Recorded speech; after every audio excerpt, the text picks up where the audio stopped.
Bismillahirrahmanirrahim. Assalamualaikum warahmatullahi wabarakatuh. Shalom, Om Swastiastu, Namo Buddhayo, Salam Kebajikan. Perkenalkan, nama saya Muhammad Kalam Kardika dengan NIM 20080815170. Di sini saya akan mempresentasikan outline penelitian saya dengan judul Pengaruh Pemahaman Nilai Religiusitas terhadap meningkatnya suicidal ideation di kalangan gendet muslim pengguna TikTok Kota Kuningan. Untuk mengefisiensikan waktu, langsung saja di latar belakang saya mengambil beberapa prevalensi data dari referensi yang cukup akurat. Data pertama saya kutip dari website WHO pada tahun 2023. Di dalamnya memaparkan terkait banyaknya tindakan bunuh diri setiap tahunnya, dan terdapat 703.000 orang yang melakukan aksi bunuh diri serta mencoba melakukan tindakan bunuh diri. Lalu mayoritas pelaku bunuh diri tersebut berasal dari kelompok usia 15 sampai 29 tahun. Dan fenomena ini tidak hanya terjadi di negara-negara maju. Faktanya, banyak dari negara-negara berkembang menyumbang setidaknya 77% pelaku bunuh diri pada tahun 2019. Lalu ditambahkan oleh penelitian Mustafa tahun 2020 bahwasanya kasus bunuh diri yang marak terjadi pada saat ini itu dikarenakan karena faktor dari pemberitaan media sosial. Bahkan Mustafa menjelaskan bahwa prevalensi kasus bunuh diri tahun sekarang itu meningkat sebesar 50% dibandingkan tahun lalu. Dan di Indonesia sendiri, angka bunuh diri yang terdata oleh statistik Pusiknas Bareskrim Polri pada periode Januari sampai Juli tahun 2023 itu sebanyak 640 kasus tindakan bunuh diri. Kasus ini meningkat sebanyak 31,7% dibandingkan periode yang sama pada tahun sebelumnya, sebanyak 486 kasus. Lalu di sini terdapat fenomena yang terjadi di salah satu universitas yang ada di Indonesia, tindakan bunuh diri yang dilakukan oleh salah satu mahasiswi Universitas Negeri Semarang, yang mana mahasiswi tersebut melakukan aksi bunuh dirinya di tengah pusat perbelanjaan atau di mall dengan cara terjun dari lantai 4 pusat perbelanjaan tersebut. Dan jenazahnya itu ditemukan di area parkir pintu keluar mall tersebut oleh salah satu petugas keamanan yang sedang bertugas di tempat kejadian. Lalu di dalam penelitian Junika dan Ediono pada tahun 2023, beliau mengatakan bahwa beberapa ahli filsafat menganggap kematian adalah sebuah kebebasan, sehingga seseorang memilih melakukan tindakan bunuh diri untuk mendapatkan kebebasannya.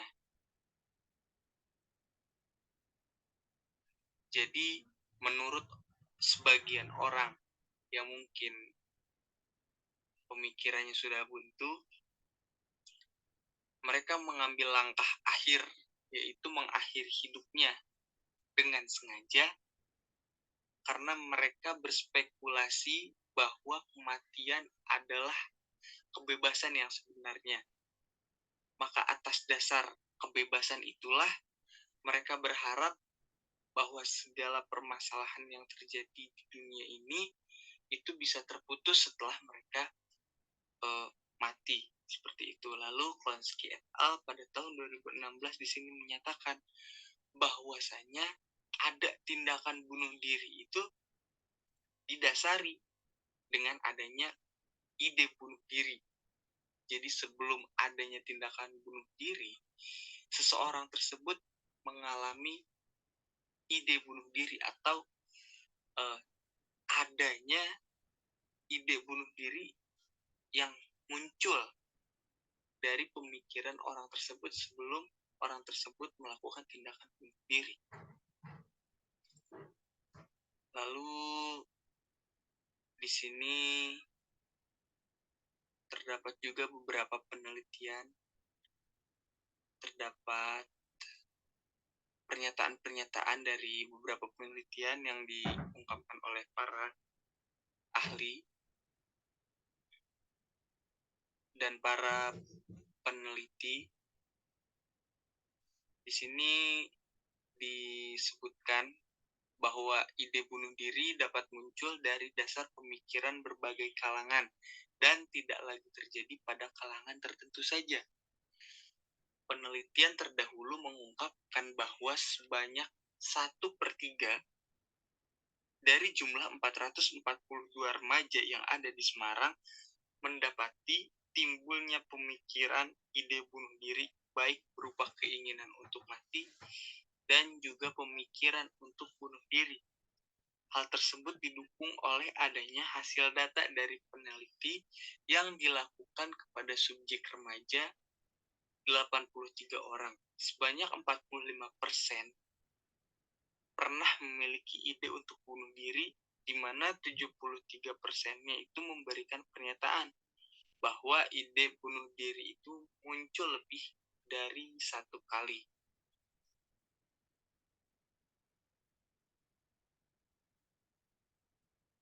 Lalu penelitian Judika dan Ediono pada tahun 2023 menyatakan kembali bahwa muncul ide bunuh diri pada generasi Z disebabkan oleh adanya perkembangan globalisasi. Jadi perkembangan global ini tuh mempengaruhi perspektif para Gen Z di zaman sekarang.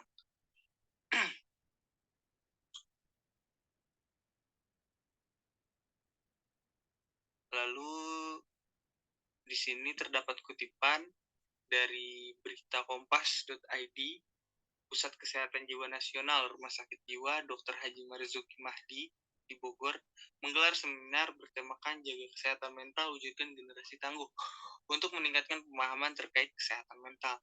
Seminar tersebut rata-rata diikuti oleh para remaja berdasarkan hasil kuesioner yang diisi oleh para peserta. Sebanyak 33 kuesioner terkumpul. 23 diantaranya cenderung beresiko, 19 lainnya beresiko berat, dan sisanya cenderung sedang. Kebanyakan peserta yang mengisi kuesioner ini terdiri dari kelompok usia 17 sampai 21 tahun dan hasilnya cenderung mengalami ide untuk melakukan bunuh diri. Lalu di sini terdapat beberapa penelitian lainnya yang menekankan ide bunuh diri. Dan di sini terdapat studi penelitian internasional menunjukkan prevalensi, mengungkapkan data bunuh diri yang terjadi di kalangan mahasiswa Bangladesh. Dari data yang didapatkan, terdapat 3.331 partisipan, terdiri dari 1.979 laki-laki, total terdapat 59,4%, dan 1.352 40,6%. Itu perempuan. Usia rata-rata partisipan itu 21,4 tahun dari rentang 18 hingga 28 tahun. Dikutip dari penelitian Rafia T. dan kawan-kawan pada tahun 2020. Lalu Pletzer Y. dan Pengpit pada tahun 2016 menyatakan bahwa prevalensi ide bunuh diri di Indonesia pada kelompok usia 18-30 tahun mencapai angka 16 dan 7%. Hal tersebut masih tergolong rendah, namun tidak menutup kemungkinan bahwa akan adanya peningkatan prevalensi jika hal ini tidak diatasi dengan baik. Lalu, apa dampak yang terjadi dari ide bunuh diri ini? Suicidal ideation atau ide bunuh diri ini memiliki dampak krusial, dampak yang sangat penting bagi kehidupan seseorang, bagi aktivitas seseorang. Ketika individu mengalami hal ini, maka ia akan cenderung memiliki keinginan besar untuk mati atau untuk mengakhiri nyawanya sendiri. Dan hal ini menjadi salah satu penyebab mengapa suicidal ideation menjadi krusial untuk diteliti. Di sini terdapat variabel prediktor DV-nya, yaitu religiusitas. Pemahaman nilai religiusitas memiliki kontribusi penting untuk mengurangi pemikiran serta ide bunuh diri. Di dalam ajaran Islam, bunuh diri termasuk salah satu dosa besar yang tidak dapat diampuni oleh Allah Subhanahu wa Ta'ala. Allah melaknat orang-orang yang melakukan tindakan bunuh diri. Allah menganugerahkan kehidupan kepada setiap makhluk yang bernyawa, dan hanya Allah yang memiliki kehendak atas hidup dan matinya makhluk. Maka dengan alasan inilah agama Islam sangat melarang adanya pemikiran serta tindakan untuk melakukan bunuh diri.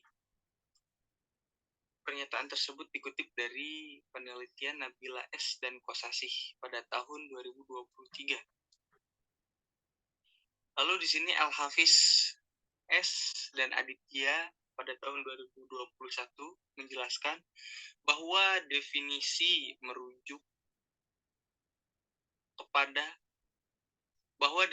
religiusitas merujuk kepada petunjuk, keyakinan, nilai, dan berkaitan moral serta etika beragama yang sepenuhnya diyakini oleh setiap individu yang menganut ajaran agama serta dimanifestasikan melalui kegiatan ritual keagamaan. Lalu di sini terdapat elaborasi dari penelitian IV dan DV. Pada kutipan pertama dari penelitian Krisnandita dan Kristanti pada tahun 2022 dijelaskan bahwa adanya hubungan antara religiusitas dengan kecenderungan bunuh diri. Menurut peneliti, seseorang yang memiliki tingkat religiusitas yang tinggi, maka tingkat pemikiran dan keinginan untuk melakukan bunuh diri akan rendah.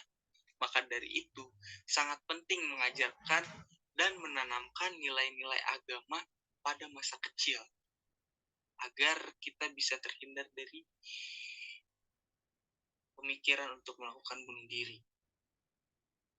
Lalu di dalam studi internasional Haji Yusuf dan Bulut pada tahun 2022, ia menyebutkan bahwa individu yang beragama Muslim cenderung memiliki tingkat untuk bunuh diri rendah karena pemahaman mereka yang kuat terhadap esensi agamanya.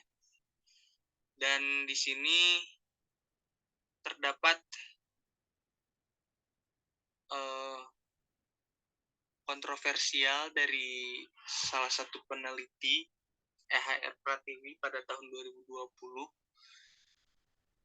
Terdapat gap bahwasanya ia menyatakan agama itu tidak bisa menjadi proteksi bagi diri seseorang dalam melakukan tindakan bunuh diri serta meminimalisir pemikiran untuk bunuh diri. Karena ia menegaskan bahwasanya agama itu bukan bagian dari sifat serta karakter seseorang yang mana itu bisa melindungi seseorang tersebut dari tindakan untuk melakukan bunuh diri seperti itu.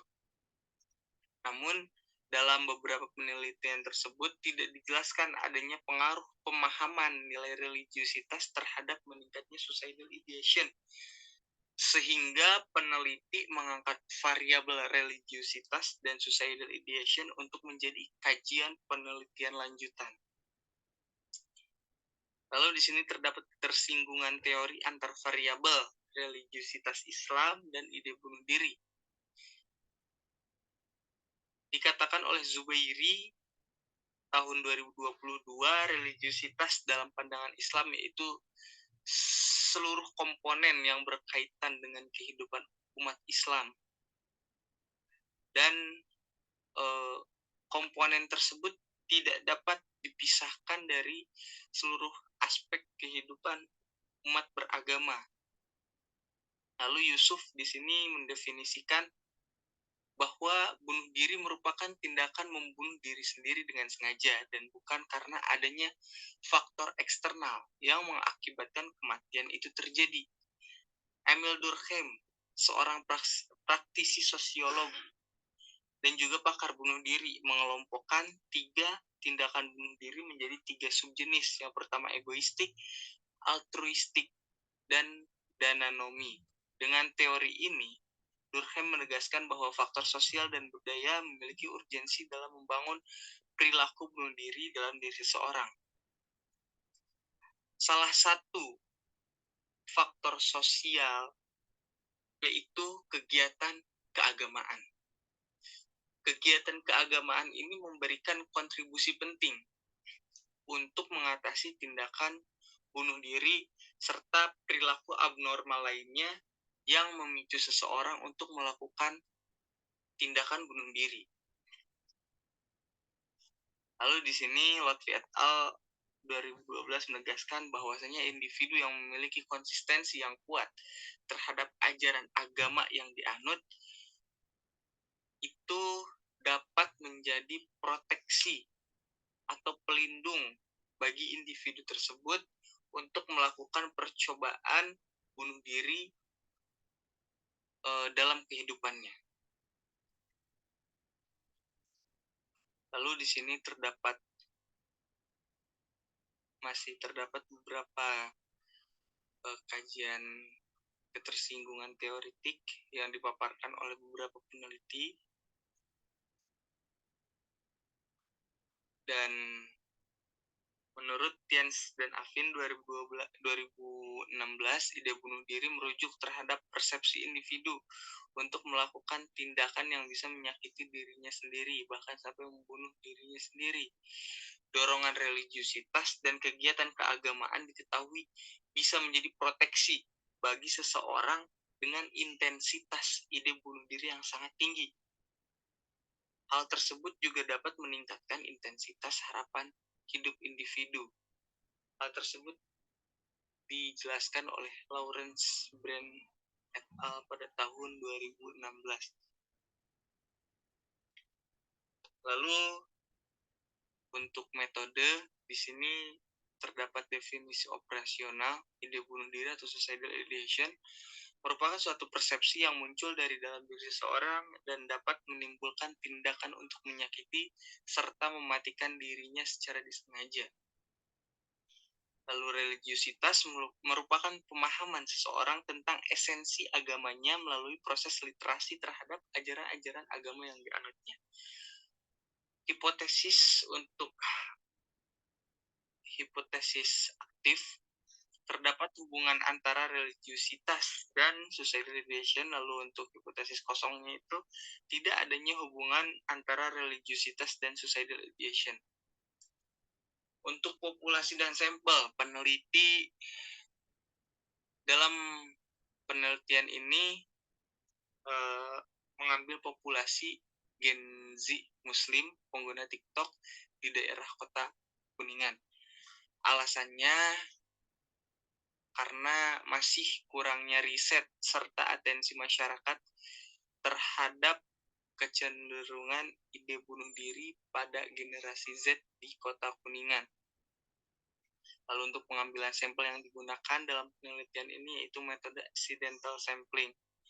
Untuk alat ukur, di sini peneliti menyiapkan beberapa alat ukur yang nantinya akan digunakan pada ide bunuh diri, yaitu terdapat 3 alat ukur. Yang pertama ASIQ, Adult Suicidal Ideation Questionnaire. Lalu yang kedua SIS, Suicide Ideation Scale. Dan yang ketiga GESIC, Geriatric Suicide Ideation Scale. Lalu pada variabel religiusitas, terdapat 4 alat ukur yang nantinya akan digunakan. Salah satunya, yang pertama, RSD, Religiosity Scale Development, CFA, Confirmatory Factor Analysis, MRS, Muslim Religiosity Scale, dan yang terakhir alat ukur mudras, Muslim Daily Religiosity Assessment Scale. Untuk teknik analisa datanya sendiri, peneliti menggunakan kuantitatif regresi.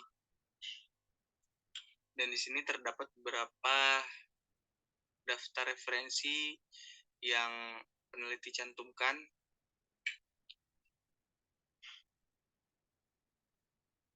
Untuk referensi outline penelitian religiusitas dan ide bunuh diri.